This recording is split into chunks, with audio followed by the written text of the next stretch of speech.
Now, in the book of Deuteronomy, God knew that a time would come when the children of Israel would want a king. So Moses told the people what type of king they should have when that time eventually comes. So he told them that whenever they decide they want a king, they should choose an Israelite and not a foreigner. The king should not go to Egypt for help. He should not amass horses and stuff. He should not have too many wives because they're going to turn his heart away. You know, Moses told them all these things. So in the book of Samuel, we'll see that the children of Israel will demand a king. So this is not new. It's something that God knew was going to happen, you know, but this was years later. So, and we can see after the death of Joshua, God rose up judges to lead Israel. So it was Moses, and then it was Joshua, and then there were different judges. And even in the book of Judges, we can see that when Gideon delivered the people through the help of God from the Midianites, they asked Gideon to be their king. And Gideon said, we already have a king. God is our king, so I cannot be your king. We're a theocracy. I can't be your king. So Gideon refused to be the king at that time. So here in the book of Samuel, we'll see the birth of Samuel. His parents, Elkanah, his dad, had two wives, Peninnah and Hannah. Hannah had no children. She was barren. Peninnah had many. And because of this, Peninnah often teased and mocked Hannah. In those days, if you didn't have a child, it was considered you were evil, you done something wrong, so God is punishing you, and that's why you didn't have a child. So it was like a curse. So Peninnah kept on mocking Hannah year in, year out. Hannah was miserable. She was so sad. She didn't know what she'd done to deserve this, because she knows the problem is not with her husband. He has lots of kids with his wife Peninnah, so the problem must have been with her. So every year they go up to Shiloh to worship and sacrifice to the Lord, and when they get there, Elkanah, the husband, gives Peninnah, you know, her own portion of meat, you know, for her and her children, gives Hannah a double portion because he loves her so much, but she's always so miserable. And Elkanah would say, you know, cheer up, am I not worth more to you than 10 sons, you know, and stuff like that. So one year when they went up to Shiloh, as usual, Hannah went into the temple to go and pray. Now in those days, and even sometime today, people often prayed out loud. You know, I've been to churches where there's nothing called silent prayer. Everybody prays out loud. It's a rabble, you know, of voices and noises, everyone just screaming out, Father Lord, Father Lord, you know. So but in that culture at that time, people prayed out loud. Now here is Hannah in her distress, in her anguish. She was praying silently. Only her lips were moving. No one could hear her voice. So the priest Eli just assumed she was drunk, because we don't pray like that here. We pray out loud. Everyone can hear your voice. You know, so he went to her, woman, why don't you put away your wine? It's so early. You know, how long are you going to be drunk for? Hannah says, I am not drunk. I am pouring out my heart burden onto the Lord. You know, I'm asking him for something. I'm not drunk. Then Eli says, may God of Israel grant you your wish, grant you your prayer, what you have asked for. And the Bible says immediately Hannah rose up, her countenance changed, brightened, and she went off and she ate. Even though at that point she was not pregnant, God had not answered her prayer, but she was more cheerful after the priest had given her the blessing. So she prayed in her prayer. You know, what she was praying for was that God should give her a son. She was specific enough. She didn't say, God, give me a child. She said she wants a son. She said, and God, I will give that child back to you. No razor shall touch his head, so he shall be a Nazarite forever. and he will worship you and serve you in this temple. I just need a son. So which reminded me of something my mom used to say. My mom used to say that it's better for a woman to have a child and the child dies than not to have a child at all. And I used to think, that does not make sense. That doesn't make any sense whatsoever. And my mom said it does, because if a woman has a child and the child dies, people will still call her by the name of that child. Let's say the child's name is John. People will still say, go to John's mom. Now, John is long dead, but they will still say, go to John's mom, or John's mom came, or, they will still refer to her as John's mom, no matter what. But if a woman never ever has a child, they're not going to refer to her as anyone's mom. So in this case, Hannah is saying, I will give the child back to you.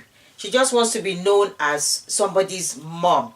So she doesn't want to hold on to this child. She just wants to have a child. She will give this child back to the Lord. At least she's had a child. So Eli told her to go in peace, and they leave, and the Lord answers Hannah's prayer. She has a boy. She calls his name Samuel, which means I asked him of the Lord. So the following year, when her husband Elkanah was going up to Shiloh to go and worship as usual, she told him she will not go up. She's going to wait until she wins the boy, so that when she then goes up, she will give the boy to the Lord as she vowed. And Elkanah said, that's fine. You do what you have told the Lord you will do.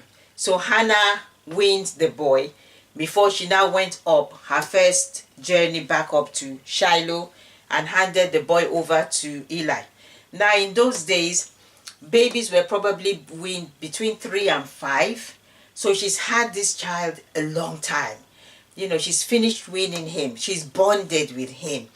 And for her to still fulfill her promise about handing the boy over to the Lord, she goes up to Shiloh. She tells Eli, you probably don't remember me. I was the woman who came here praying. This is the child I asked the Lord for. He answered my prayer. So I've now come to hand him over to the Lord. So she prays and she sings. She's happy. One of the songs she prays, one of her prayers is a song which is normally used in Pentecostal churches. It's in chapter 2 of 1 Samuel, and it's, there is none holy as the Lord. There is none beside him. Neither is there any God like our rock. There is none holy as the Lord. Neither is there any rock like our God.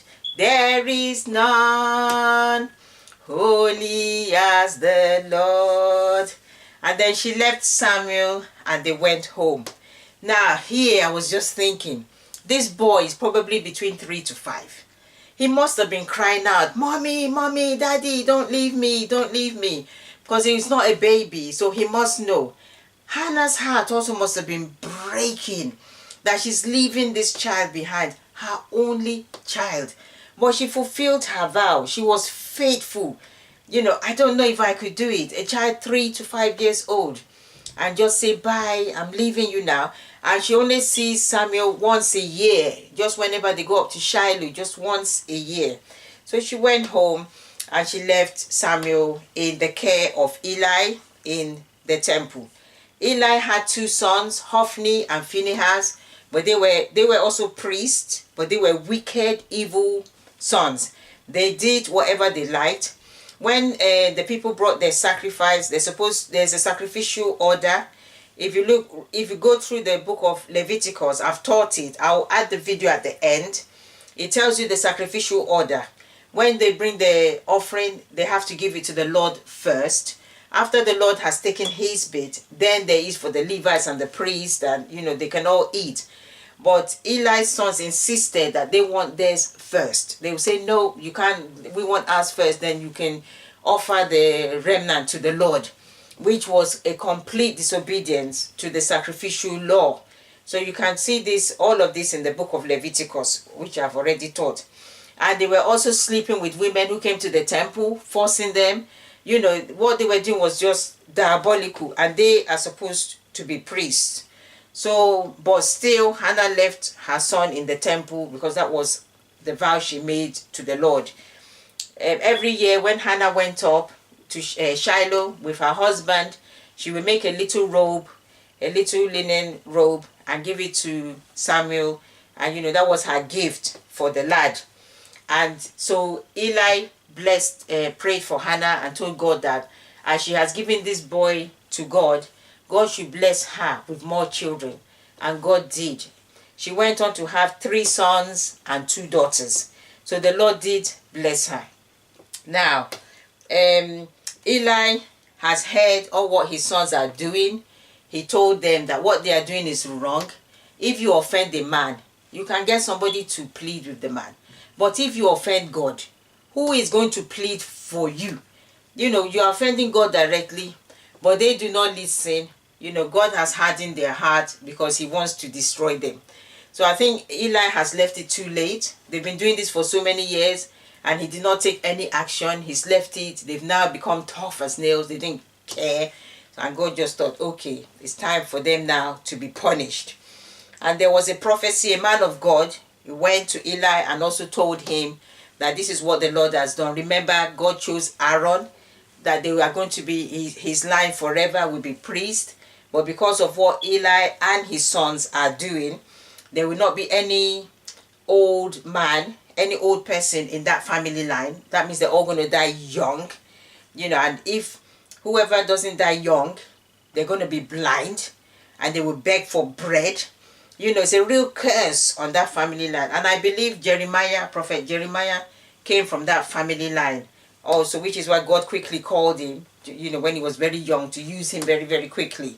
So, but we shall see all about that when we do the book of Jeremiah. So then one evening, Samuel was lying in the Lord's house where he usually lies. I think he lies where he looks after the lamps in the temple so that they don't go out because they have to burn constantly. And he heard a voice calling him, Samuel, Samuel. He gets up, he rushes to Eli. You called me, here I am. Eli said, no, I did not call you. Go back and lie down. Samuel goes back to lie down. He hears a voice again, Samuel, Samuel. He runs again to Eli and says, here I am, you called me. And Eli said, no, I did not call you. Go back and lie down. And Samuel heard his name called a 3rd time. And he goes back again to Eli and said, but you called me. And then Eli now perceived that maybe the Lord was calling Samuel, because at that time, Samuel didn't yet know the Lord. You know, no one has told him about Yahweh. So Eli now thought, okay, when you hear the voice again, you say, speak, Lord, your servant hears. You know, just say, speak, Lord, I am listening. So Samuel went back. That's why we need mentors in our lives.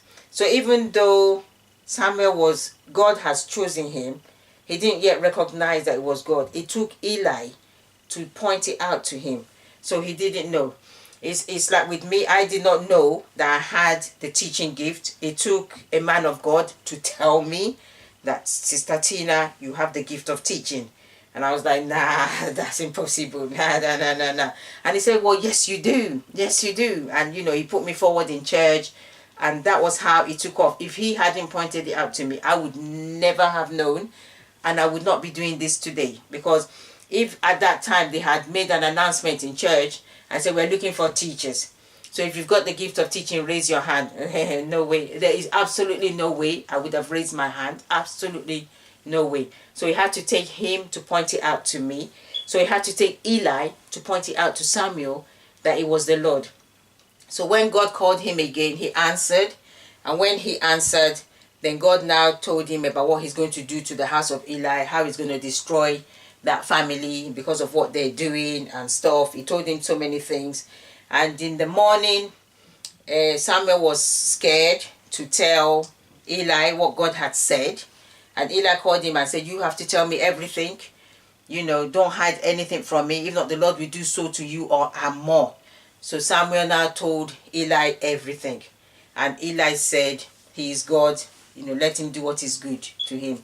So I think Eli was just resigned, because he did not go on his knees to repent. He did not, cry and weep before the Lord to say he's sorry, don't do this. He just said he's God, let him do what he wants. Which is the difference between David, when Prophet Nathan went to David and said, you are the man, you've done wickedness. This was after he killed Bathsheba's husband. David quickly went on his knee and said, I have sinned before the Lord. I have sinned. He cried, he wept. But this is a stark difference. Eli just shrugged and said, he is the Lord, let him do what he thinks is right. So at this point, at this time, the Philistines were torturing the Israelites. The Israelites had drawn away from God. They had started worshipping idols. They started doing the practices of the Canaanites that were in the land. Their fertility, idol worshipping, their unusual sex acts for fertility reasons, for more harvest and for more babies. They started dabbling into all these things. So the Lord had allowed the Philistines to oppress them.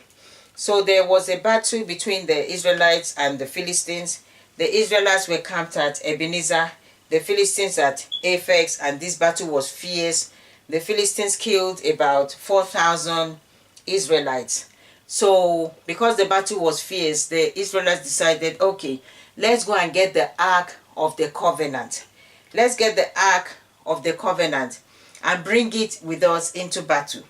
So they taken the Ark of the Covenant, they used it as like a lucky charm, or once we have the Ark of the Covenant, God is with us and we're going to win the battle. They did not go and repent of their sins. They did not inquire of the Lord, how Joshua did. That why were they beaten at Ai? God, what's going on? What has happened? And God revealed to him that there's sin in the camp. And then they had to wipe out the family of Achan. And then they were able to win. But no, not now. They thought, if we bring the Ark of the Covenant, we will win. So I got this model when we went to Israel some years ago. So that's the Ark of the Covenant. And normally inside it would be, the covenant, the law, and the other stuff inside it. So that's the Ark of the Covenant. So they went to fetch it. When they fetched the Ark of the Covenant, there was loud shouting in the camp of the Israelites because they were happy. They felt, yes, God is now with us. We're going to beat the Philistines. God is now with us. We're going to defeat them. And the Philistines heard this loud noise. I said, what's going on? Why are they jubilating in the Israelite camp? And they were told that they brought the Ark of the Covenant. And the Philistines were so scared. They were terrified. They thought, oh my goodness, that means we're going to be killed, because we've heard of what their God has done in Egypt and all the other nations. Men, you have to fight fiercely now, like a wounded lion. If not, you'll be captured and you become their slaves. And you remember what we have been doing to them. If they should capture us, they will do worse to us. Men, you should all fight. Fight like a wounded lion. Do not let them win. So the Philistines fought even harder than they would have done. And they killed 30,000 Israelites. They killed the two sons of Eli, Hophni and Phinehas, because they had followed the Ark of the Covenant when they took it to go into battle. They killed both of them. 30,000 of them died. And they captured the Ark. They took the Ark, because normally in those days, when a nation will win against another nation, they will take their God. So they will prove that their own God is more powerful. So, and the Philistines had Dagon. So to them, they felt like, okay, Dagon was the one who made them victorious. So they captured the Ark of the Covenant and took it with them. So one of the men, the Israelite men, he ran all the way back. And so as he ran inside, he was shouting, they've captured the Ark, they've captured the Ark. So all the people were wailing and shouting. There was a loud noise. Eli, at this point, he's blind because he's very old. He just hears all the commotion. He doesn't know what's happening. He can't see. So he was asking people, what's going on? What's wrong? What's wrong? What's happened? And they said, your two sons, Hophni and Phinehas, are dead. They were killed in the battle. And the Ark of the Covenant has been captured. by the Philistines. When Eli heard this news, he fell backward off his chair and broke his neck. He died. So the same day, according to the prophecy that God gave that is going to wipe them out, his two sons, Hophni and Phinehas, died. Eli died. Now the wife of Phinehas, she was heavily pregnant. She heard the news. Her husband is dead. Her brother-in-law is dead. Her father-in-law is dead. And they have captured the ark of the covenant. She went, so she went into labor all of a sudden because she was heavily pregnant. And then she had a son. She called the name of the boy Ichabod, which means the glory has departed from Israel. And she died. So she now dies. So on the same day, 4 members of the family all died. On the day that the Ark of the Covenant was captured by the Philistines. So Ichabod, there's not much said about him in the Bible. But in chapter 14, he has a brother, Ahitob. You know, he has a brother, Ahitob. Ahitob is the son of Ahijah, a priest. So that's all we know about Ichabod. Not much is said about him in the Bible. Now, the ark has been taken to Ashdod and Ekron, the Philistine cities. They have 5 cities. They put the ark in the temple of their god, Dagon. They put the ark there. They are going away. They are celebrating. They are rejoicing. They are jubilant. Yes, we won. And we have taken their god. In the morning, when they went to the temple, Dagon was face down in front of the ark. Face down. That's weird. As if Dagon was bowing before Yahweh. They took Dagon and they put him back in the right position. They left. When they went back again the next morning, Dagon had fallen down. This time, his head had broken off. Both hands had broken off.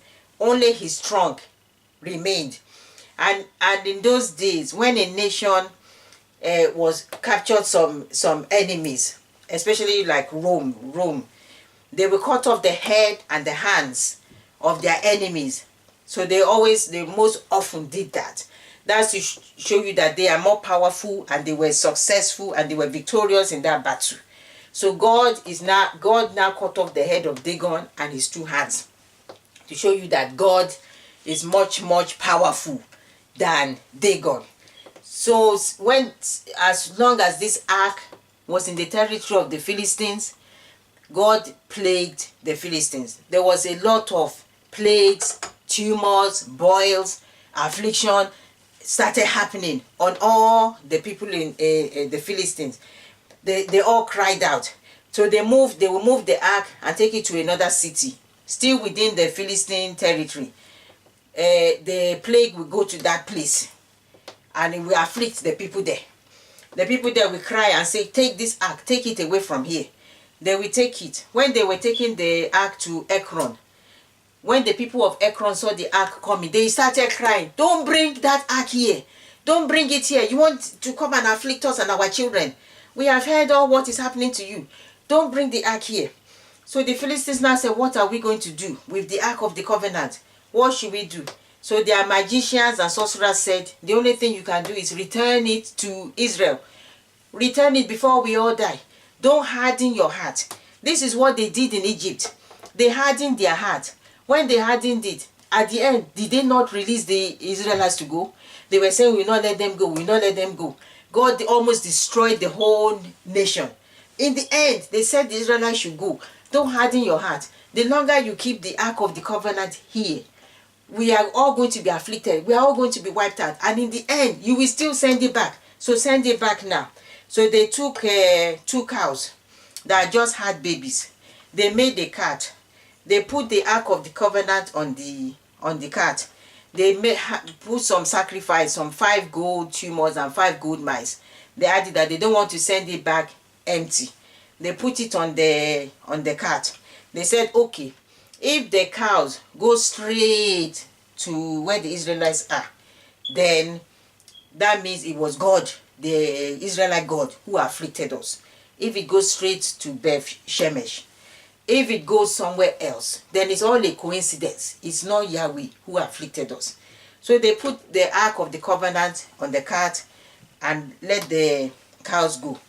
The cows are moaning all the way because they just had babies. They've never drawn a cart before. So by right, they're not even supposed to go straight. They're supposed to be going all over the place, and they're supposed to go towards their babies. They just have cows. But the cows started going, and it went straight to Beth-Shemesh. When the children of Israel at Beth-Shemesh saw the Ark of the Covenant coming, they rejoiced. There was a loud noise. They took the cart, they cut it up, they used the wood for sacrifice, they killed the cows, offered it as a sacrifice. They were so happy that the Ark of the Covenant had returned. However, 70 inhabitants of Beth-Shemesh decided to look inside the ark. I don't know what they were looking for. Even the Philistines did not look inside the ark. They decided to look inside. God killed them because they are not Levites. There is a law about who can go near the ark. It's all there in the book of Leviticus. They decided to look inside. We don't know what they were looking for. They should know better. They were raised up under the law. They knew all about the law. They looked inside the ark. God slew them. So the inhabitants of Beth-Shemesh were now frightened. They said, who can stand before this holy God? They only looked into the ark and God slew them. So they sent for the Israelites at Kiriath Jearim, which is about far away. Come and take the ark. They didn't even bother to say, okay, let them take the ark to them. They called them, please come before God kills all of us here. Come and take the ark. So that was how the Israelites at Beth-Shemesh came, and they took the ark to Beth-Shemesh, and it remained to Kiriath Jearim, and it remained there for about 20 years. I think until David now took it to Jerusalem, I think. So Israel now repented. Samuel interceded for them, told them to get rid of all the idols. Worship God, go back to the covenant. Then they will have success. They will be victorious in all their battles. But they cannot keep on doing what the inhabitants there are doing. They have to stop. So the people now repented. God interceded for them. And then they now went out to battle against the Philistines. And this time they won. Because God routed the Philistines. He thundered from heaven. The Philistines were in confusion and everything. And the Israelites defeated them at this point. And then there was peace in the land. The Philistines did not bother the Israelites anymore. Now, Samuel has two sons, and Joel and Abijah. And they are wicked. They are not like their dad Samuel. They receive bribes. They collect bribes from people to judge. So they will pronounce an innocent person guilty. A guilty person innocent. They were corrupt. So the people were thinking that, okay, Samuel is now old. We do not want his sons to be leaders over us because they are not right like their dad. So they went to Samuel and they said, okay, we want a king. We want to be like other nations around us. When we go into battle, we want to see a physical king who will lead us. When we go into battle, the other nation, they have their own physical king there, who is there, and he motivates and encourages the troop. We don't have a physical king. We want a king. Samuel was not happy. He went before the Lord. He prayed. He said, this is what the people have said. God said, don't worry. They have not rejected you. They've rejected me because I am the king of Israel. What they're saying is they don't want me anymore. So this was not a transition from a theocracy to a monarchy. What they're saying is they don't want me to rule over them anymore. That's fine. They haven't rejected you. If they want a king, you tell them what the king is going to do so that they know about it. So Samuel called the people and told them that the king is going to take all your sons, and if they will be in his army, they will be like his armor bearers. They're going to go out to battle. He will take all your daughters. They're going to be cooks and cleaners in the palace. You're going to pay tithes to the king. So apart from paying your tithes, your produce to the Levites and the priests, you will also pay tithes and your produce to the king. So once you pay your 10% to the temple, the rest is supposed to be yours. But they will tithe you again from that. He gave them a list of all what the king will do. The people say, yeah, we want him like that. We want a king. We are tired. You know, we are being laughed at by other nations that we don't have a king. We want a king, a human being that we can see who will lead us into battle. God says, give them what they want. So this was how Saul now comes into the equation. Saul, his father's name is Kish. Kish's donkeys were missing. Kish told Saul to go and look for his donkeys. Saul takes his servant. They go, they are looking for the donkey. 3 days, they are looking everywhere. They cannot find the donkeys. Saul told the servant, let's go back home. If not, our dad, my dad, is going to stop worrying about the donkeys. He's going to be wondering, where are we? Let's go back home. The servant says, there is a prophet here. Samuel, he sees. You know, let's go and inquire from him that where are the donkeys. He will tell us where they are. Instead of going back, let's go. The day before, God had told Samuel that somebody is going to come, gave him a description of Saul, anoint him as the king of Israel. So Saul and the servant, they go into the city. They ask somebody, where is the prophet? He said, go quickly before he goes to sacrifice. He's about to leave. So Saul went quickly. God whispers to Samuel, that's the person I told you about. So Samuel tells him, before Saul even asks, the donkeys your father is looking for, they have returned home. So your father is worried about you. But don't worry. The donkeys are safe. Eat with me, and then tomorrow you can go back. So he goes with Samuel to the sacrifice. Samuel gives him a place of honor and gives him the best meat to eat, which is usually reserved for priests. You know, just treat Saul with such a dignity, like a royalty and everything. You know, and he tells him that he's the chosen one. He's going to be the king of Israel.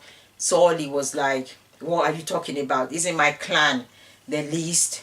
You know, how can I be king? Which is what Gideon said, you know, when the angel went to Gideon and said, oh, mighty man of valor. And he said, mighty man of valor, I'm the least in my family. My clan is the weakest in Israel. You know, so, but God, he always uses the weak things, you know, to confound the wise. He uses foolish things. The disciples, people were looking at them astounded that, but these are not learned men. These are ignorant, uneducated men. How can they be speaking like this with all this power? You know, how can they?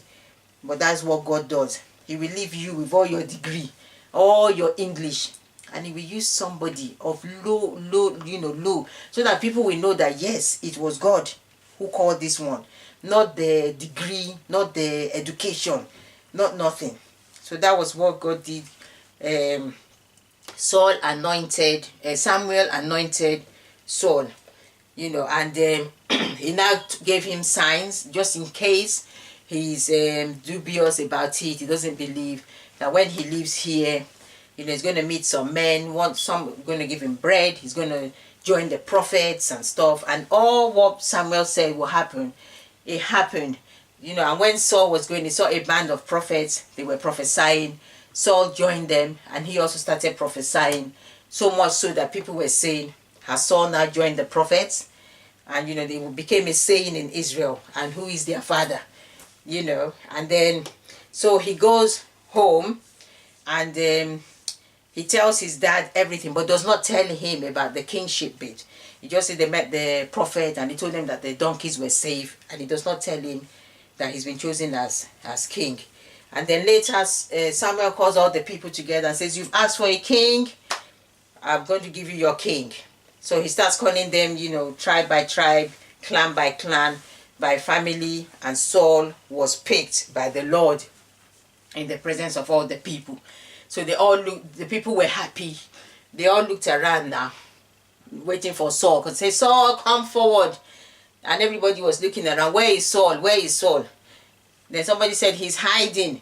That means the bags are in the luggage. So they had to go and fetch Saul from the luggage. And when Saul got up, he stood up. He's like taller than most of the Israelites, handsome. And the people were happy that yes, this is a king. He can lead us into battle.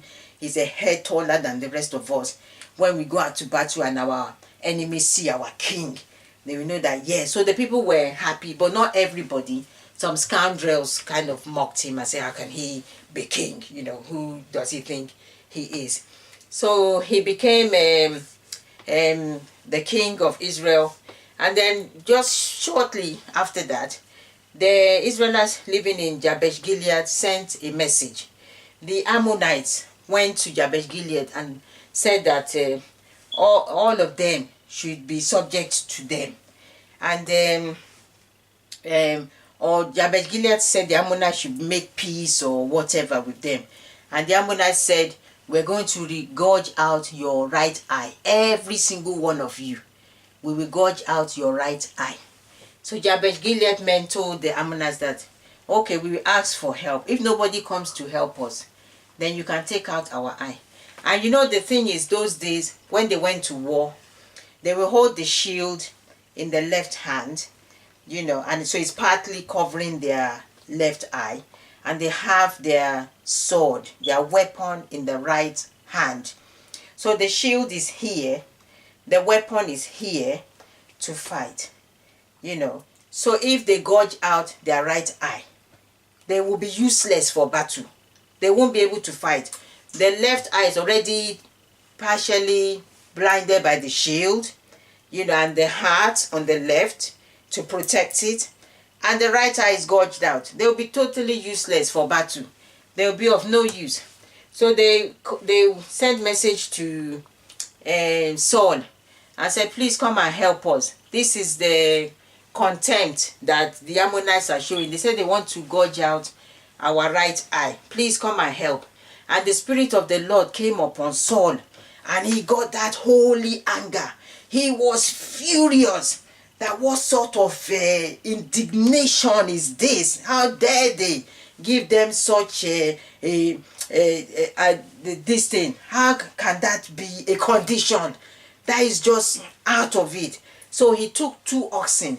He cut it into 12 bits. He sent the parts to all the tribes in Israel and said, any man that does not come out and join me in this battle, this is what will happen to their oxen. So the Bible says 30,000 plus all came out to come and join in the battle. So when Jabesh Gilead heard that Saul is going to come and help them, they told the Ammonites, we shall come and see you. And then Saul went there with all the Israelites, and they won the battle against the Ammonites. So when the battle was won, now the people now really knew that yes, they have got a king. Nobody now opposed Saul anymore. And he was anointed again by Samuel in the presence of everyone. He was now confirmed. And some people said, yeah, who were those scoundrels who said, how can Saul be our king? Bring them and let us kill them. Saul said, nobody is going to die. Just leave them alone. Nobody is going to die. So since Saul was now confirmed as king and accepted by the people, Samuel now gave a farewell speech. He asked the people, have I cheated any of you since I was your leader? If I have, tell me now and let me make it right. And he reminded them of the story of how God has led them all the way right out of Egypt, crossed the Red Sea, the River Jordan, how he chased the enemies out before them, how he provided the promised land for them. He said, but however, you sinned by asking God for a king. He is displeased, and to show you his displeasure, there will be thunder and rain now.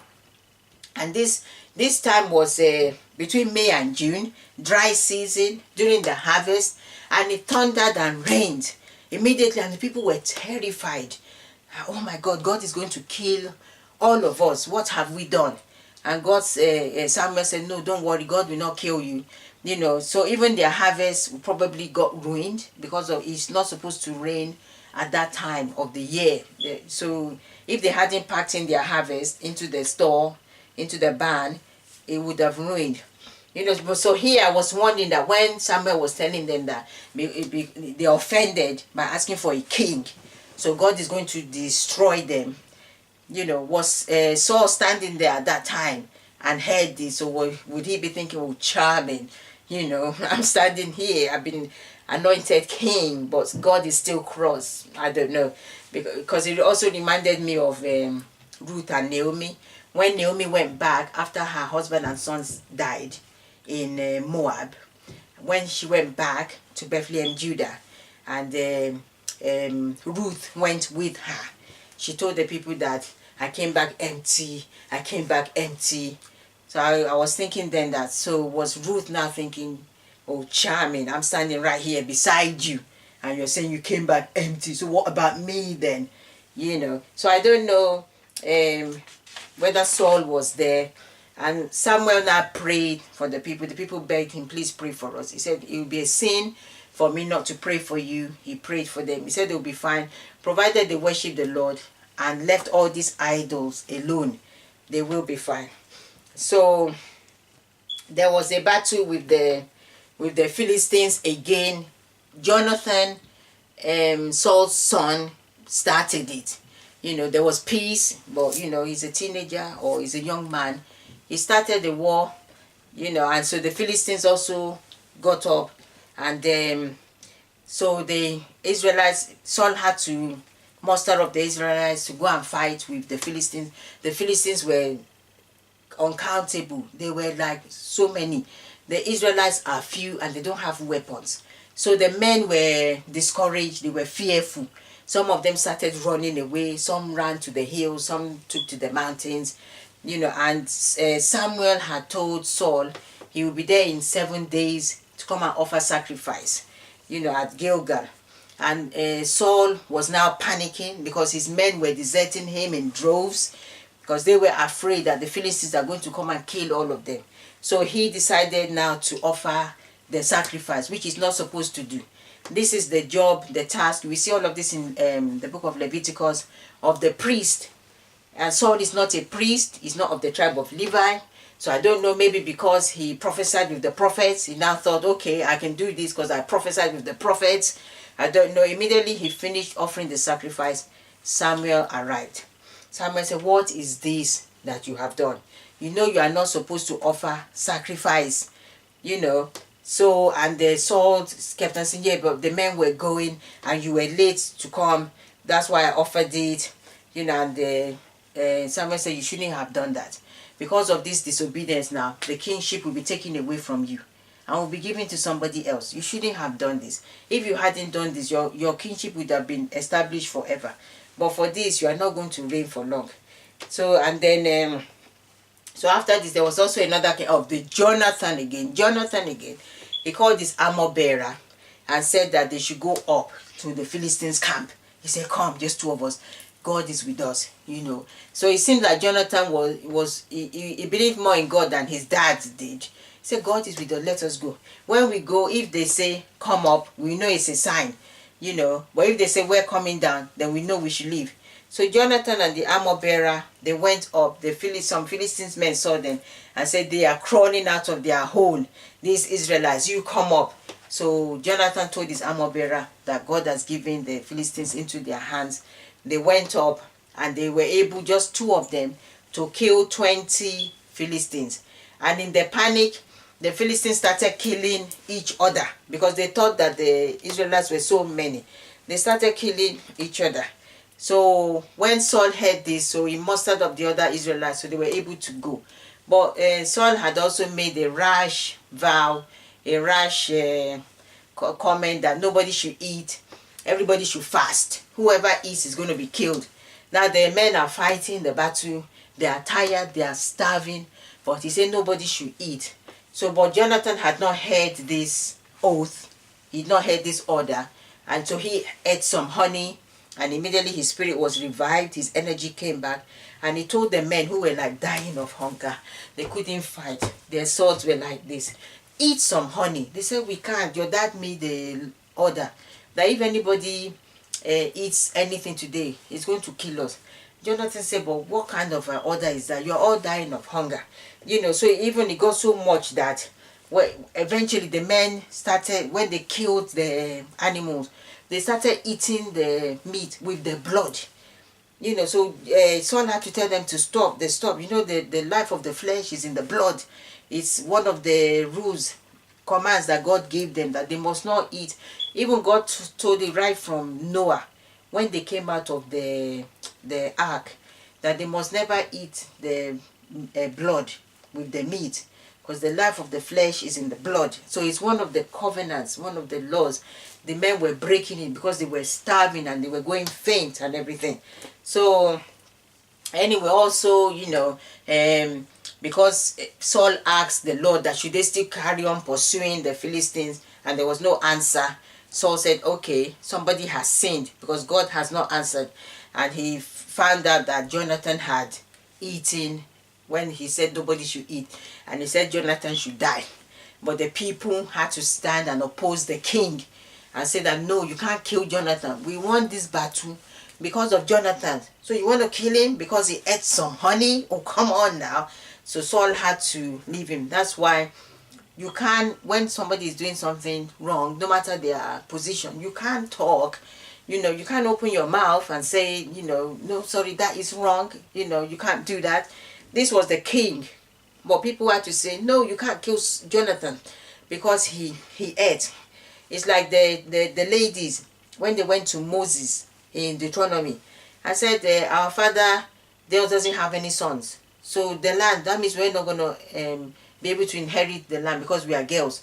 You know, the law was changed because they were bold enough to go to Moses and say, this doesn't seem fair. The law was changed. God changed it and said, okay, yeah, then ladies can also inherit. Only thing is they have to marry within the tribe so that the land doesn't pass to the husband's tribe if they marry outside of the tribe. And then after all of this, there was an order. God gave an order to Samuel that they should go and destroy all the Amalekites, because when they came out of Egypt, the Amalekites attacked the Israelites without warning, without any provocation. So they should go and totally destroy all of them, destroy them completely, wipe them out.